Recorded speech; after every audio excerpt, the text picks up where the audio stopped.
Tangled, the sweetest day ever. Rapunzel was having the best birthday of her life. She'd finally left her tower.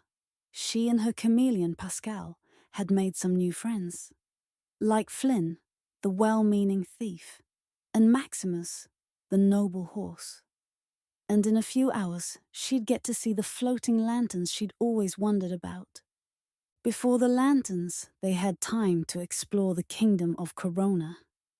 Since today was the celebration of the lost princess's birthday, the whole town was out on the streets for the festivities. Rapunzel had never met so many interesting people. There were musicians playing lively tunes, kids drawing with chalk, and all sorts of street vendors selling goodies. Rapunzel found she had plenty to talk about with all of them.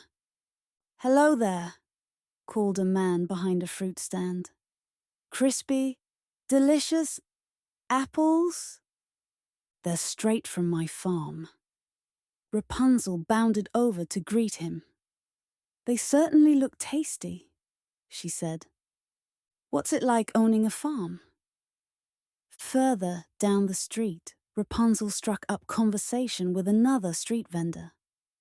"Wow, are these your paintings? What brushes do you use?"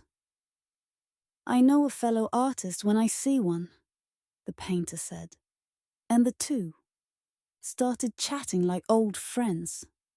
Suddenly, Rapunzel and Flynn heard a commotion coming from a shop behind them. The sounds of crashing pans and loud voices erupted from an open window. "I have half a mind to call the palace guards," a voice cried. Rapunzel wandered over to the shop.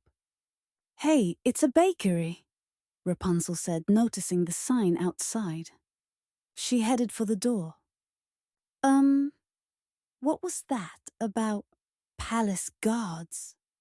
Flynn asked.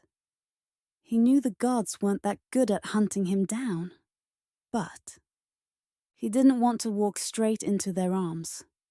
"Besides, I don't even like cake," he said. Despite Flynn's protests, Rapunzel followed her curiosity inside. Her eyes were immediately drawn to the lively feud in front of her. "I'm sorry, but we're all out," said a small man, crouching in fear. "How can you be out on today of all days?" the flushed baker demanded, waving her rolling pin as the dairyman shrank back. "How am I going to make my famous lost princess cupcakes without milk and eggs?" Rapunzel stepped over to them. "Wait, you don't have eggs or milk?" "That's right," the baker responded, her eyes narrowing suspiciously at the unfamiliar blonde girl who'd suddenly appeared in front of her. "I can help! Stay right there!" said Rapunzel, running out of the bakery as fast as she could. The baker and the dairyman turned to stare at the man left behind. I guess I'll go help her," Flynn said, and he darted after Rapunzel. First, Rapunzel rushed back to the farmer's stand. Flynn, Maximus, and Pascal all raced to follow her. "Hi again, Frank. I need some of your finest." He nodded, and Rapunzel grabbed as many apples as she could carry.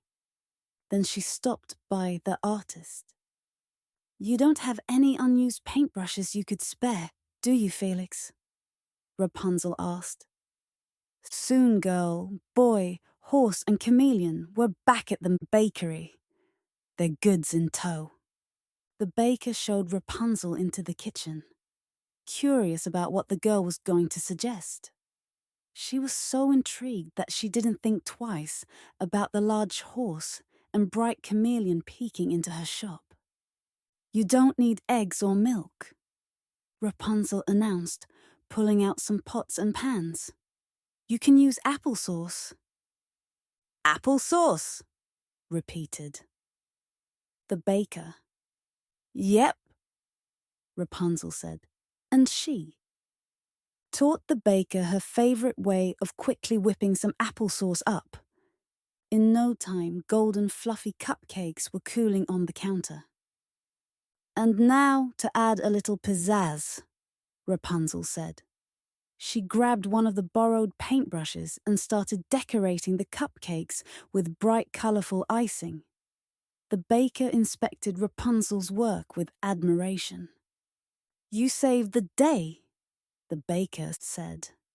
"Cupcakes for everyone, even you, Lester," she said, eyeing the dairyman. She handed Flynn a basket filled with the beautiful sweet treats. Rapunzel and Flynn knew just where to take them. Saving the lost princess cupcakes had been a team effort after all. Frank loved the sweet taste. Felix loved the decorations. "I think I'll try one now too," Rapunzel said, taking a cupcake out of the basket.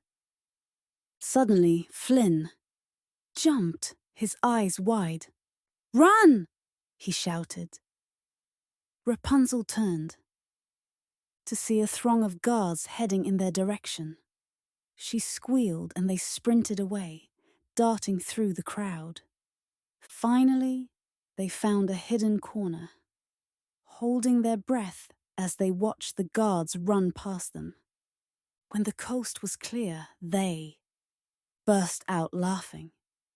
"I sure have worked up an appetite," Flynn said, taking the cupcake. Rapunzel offered him. "I thought you didn't like cake," Rapunzel teased. "I'll make an exception this time," he said, tipping his cupcake towards Rapunzel and taking a bite. "Wow, that is delicious,"